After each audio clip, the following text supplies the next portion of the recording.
So if you saw my last video, you know that a few weeks ago I was very excited to come into possession of the new Selmer Supreme Alto Saxophone. I thought, rather than play it immediately for you, I really wanted to get to know the instrument before I played a bit for you and gave you my honest opinion on the instrument. Of course, no saxophone is perfect, but I really wanted to make sure that I was giving you good information and that what you were hearing was going to be representative of how the horn really sounds. So, just a little bit about me. I've been playing classical saxophone now for about 35 years. I got my first professional alto saxophone back in about 1996.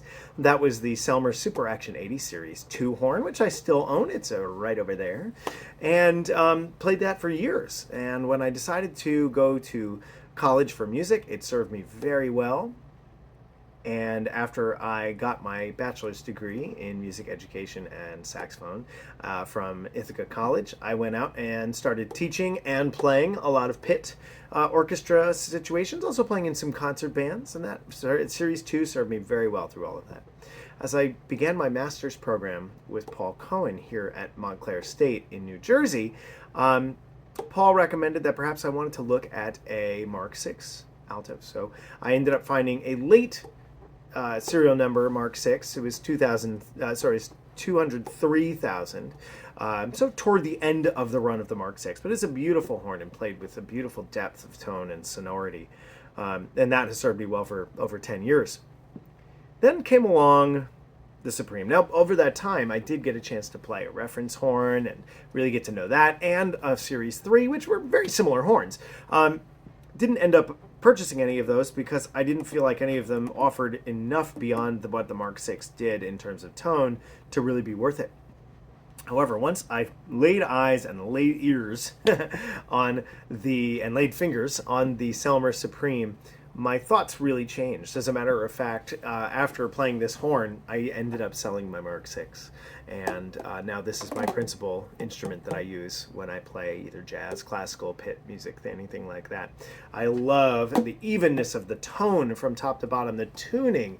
It is such an easy horn to play. I was talking to a friend of mine and he asked me how it was, and I said it was just amazing. It felt like cheating because I don't need to use all these crazy fingerings and mouth settings to correct for the idiosyncrasies of the saxophone. Of course, like I said before, nothing is perfect, but the work that Selmer has done on the Supreme is so appreciated.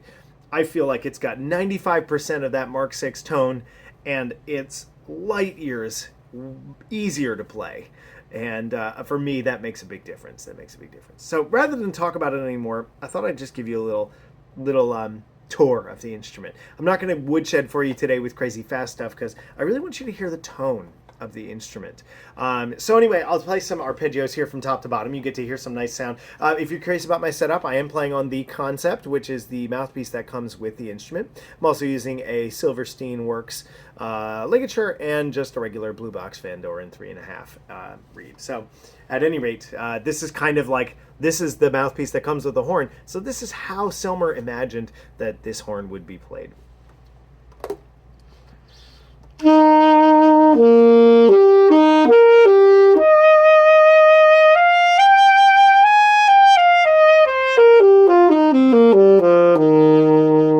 So easy to play those low notes too. The pinky keys are just beautiful.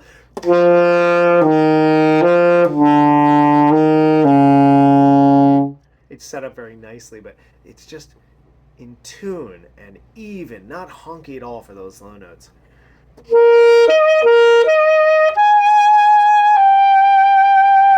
The front keys, so nice and easy. Even altissimo works really nicely on this horn.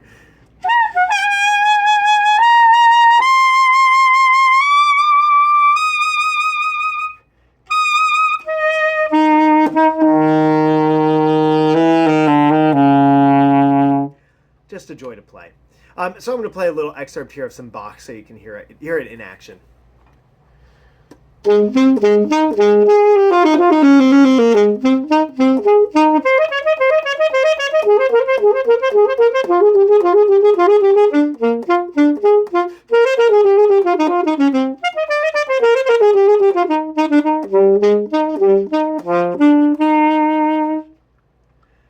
Just such a nice tone. Not doing anything out of the ordinary, not playing any special, mouthpiece, not using any fancy heavy mass screws or anything like that. It's just the horn out of the box, even with the mouthpiece that it was designed with. It's just so much fun to play.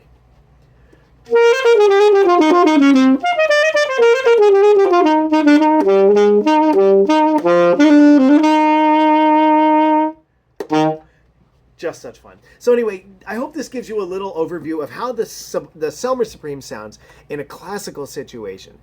Very nice, easy to play that altissimo register, easy to play all the way down to the pinky keys, and the tuning is gorgeous.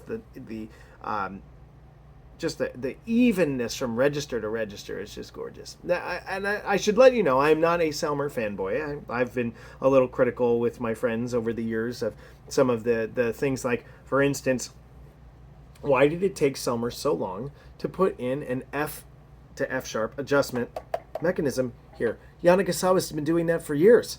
And the same with the C sharp correction mechanism. Yanagasawa's been doing that for a while. There are certain things where, I don't know, I feel like Selmer maybe is a little behind, but perhaps that's also because they want to make sure that they're not just using a gimmick, and they're really making sure that what they're adding to their horn really brings value. I don't know. At any rate, I love this horn. I'm going to be playing this all the time. It is a true joy to play every time I get to take it out of the case. So at any rate, I hope this helped. I hope you enjoyed the video. And if you ever get a chance to get your hands on a Selmer Supreme, it's totally worth giving it a shot, and maybe just, might become your next horn too.